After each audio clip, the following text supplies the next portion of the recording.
Hello. आज हमारा विषय है कि कैसे डिजिटल एवीआर या एनालॉग एवीआर कैसे वर्क करता है और कैसे जनरेटर में वोल्टेज हमारा बनता है। तो उसके बारे में हम आपको थोड़ा सा समझाने का प्रयास करेंगे। किसी भी जनरेटर या अल्टरनेटर कहिए आप, तो उसमें वोल्टेज बनाने के लिए उसको हमको एक्साइटेड की करने की ज़रूरत पड़ती है। दो तरह के जनरेटर होते हैं, सेल्फ एक्साइटेड, एक सेपरेटली एक्साइटेड। तो सेल्फ एक्साइटेड तो छोटे जनरेटर जो होते हैं, जो गाँव घरों में जो 5 kVA 10 kVA के लोग बनाते हैं अपना, उसी में एक सर्किट लगा देते हैं जिससे वो जनरेटर स्टार्ट हुआ, अपना वोल्टेज बिल्डअप हो गया। लेकिन जो बड़े जनरेटर हैं उसमें सभी में हम लोग अलग से एवीआर लगाते हैं, ऑटोमेटिक वोल्टेज रेगुलेटर, यानी कि वो लोड के अकॉर्डिंग वोल्टेज को जो मैनेज करता है, तो वो चीज़ हम लोग लगाते हैं। तो इसके लिए हम सिस्टम ये समझने की ज़रूरत है कि वो एवीआर कैसे वोल्टेज को बनाता है। क्योंकि कोई भी जनरेटर जब हम उसको स्टार्ट करते हैं तो उसमें केवल थोड़ा बहुत रेजिडुअल बेल्ट वोल्टेज इसको कहते हैं, रेजिडुअल वोल्टेज ही डेवलप होता है। तो किसी किसी जनरेटर में 10 वोल्ट, किसी में 20 वोल्ट, किसी में 40 वोल्ट, इससे ज़्यादा नहीं होता है। किसी किसी में तो आपका 1 से 1 से 1.5 वोल्ट तक ही होता है। तो उस रेजिडुअल वोल्टेज को एवीआर में कनेक्ट होता है और फिर एवीआर जो है उसको डीसी में कन्वर्ट करके और फील्ड को चार्ज करती है, जिससे हमारा वोल्टेज बिल्डअप होता है। तो होता कैसे है बिल्डअप, उसके बारे में आपको बताते हैं। अब जनरेटर वैसे तो कई प्रकार के होते हैं, लेकिन जो हम लोग मैं अपना जो यूज करते हैं वो स्टार कनेक्टेड जनरेटर यूज करते हैं, जैसे जिसमें हमें न्यूट्रल भी मिल जाए और 3 फेस भी मिल जाए। और जो हाई वोल्टेज में यूज करते हैं वो डेल्टा कनेक्टेड होता है, उसमें न्यूट्रल की आवश्यकता नहीं होती है। तो सबसे पहले तो हम ये समझेंगे कि स्टेटर की जो वाइंडिंग होती है वो स्टार कनेक्टेड क्या होता है। ये स्टार हो गया और ये हो गया। अब जो है यहाँ से ये हमारा ये आपका जो है ये स्टेटर वाइंडिंग हो गया, स्टेटर वाइंडिंग RYB। और ये स्टार से यहाँ जो निकला ये हो गया हमारा न्यूट्रल। तो ये हो गया स्टेटर। अब दूसरा पार्ट्स हो गया इसमें रोटर। तो ऐसे ये हमारा रोटर हो गया।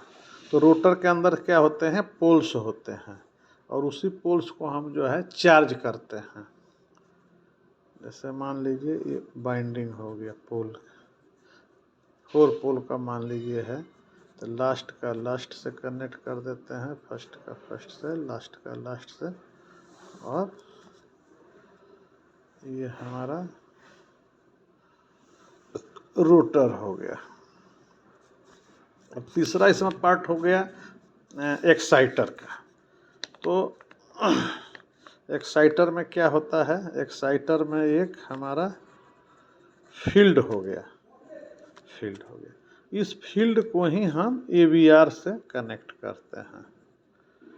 एवीआर से जो पॉजिटिव और नेगेटिव निकलता है वो इसी फील्ड से हम कनेक्ट करते हैं। ओके। और इस एवीआर में हम RYB देते हैं, 3 फेज। तो ये हो गया हमारा एक्साइटर, EXITER।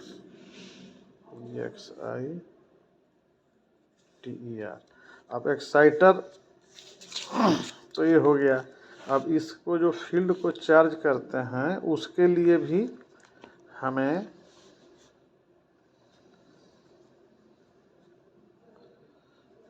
ऐसे 6 डायोड लगाते हैं। ये रोटेटिंग एप्लीकेशन के डायोड होते हैं।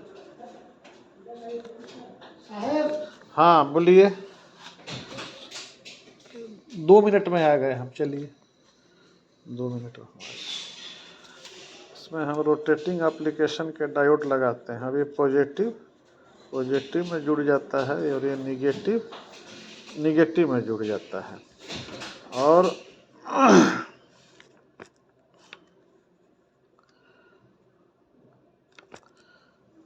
अब ये एक्साइटर का ये हमारा स्टेटर हो गया और इसका रोटर में भी ऐसे 3 फेस की वाइंडिंग होती है। इसमें भी, इसमें से ये हमारा आ गया, इसमें ये इसमें आ गया और ये इसमें आ गया। ये रोटर हो गया इसका। अब देखिए, अब इसका सिस्टम क्या हो गया कि जैसे ये हमारा एक कंप्लीट ड्राइंग देखिए, इसमें हमारा टर्मिनल हो गया, टर्मिनल पर से हम RYBN अपना लिए, इसको AVR को दे दिए।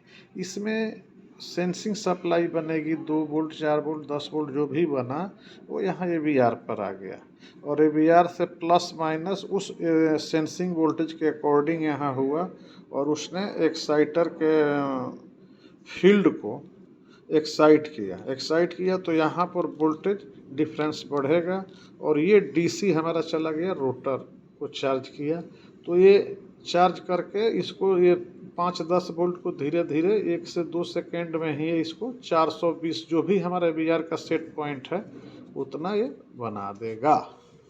और लोड के अकॉर्डिंग यहाँ पर, अब जैसे इस पर हम फुल लोड डालेंगे तो ये जितना फील्ड का करंट होगा उतना ये चला जाएगा और ये हमेशा इस वोल्टेज को मेंटेन करेगा। तो इस तरीके से हमारा ये सिंपल एक सिंगल लाइट डायग्राम बना करके आप लोगों को समझाने की कोशिश है। आशा है कि आप लोगों को काफ़ी समझ में आया होगा। इस प्रकार ही हमारा AVR वर्क करता है। तो जनरेटर में इस प्रकार आप लोग समझ गए होंगे कि ये स्टेटर हो गया, ये हमारा रोटर हो गया जो उसके अंदर घूमता है और ये हमारा एक्साइटर हो गया, इतना बड़ा एक्साइटर का ये रोटर हो गया और ये फील्ड हो गया और ये AVR हो गया। अब इसी AVR को चाहे बड़ा जनरेटर है तो कोई सर्किट बना करके कंट्रोल कीजिए या डायरेक्ट लगाइए, जैसे भी कीजिए, लॉजिक यही होता है। तो आप लोग समझ गए होंगे, हमें उम्मीद है। और जो चीज़ नहीं क्लियर हुआ हो उसको आप पूछ सकते हैं।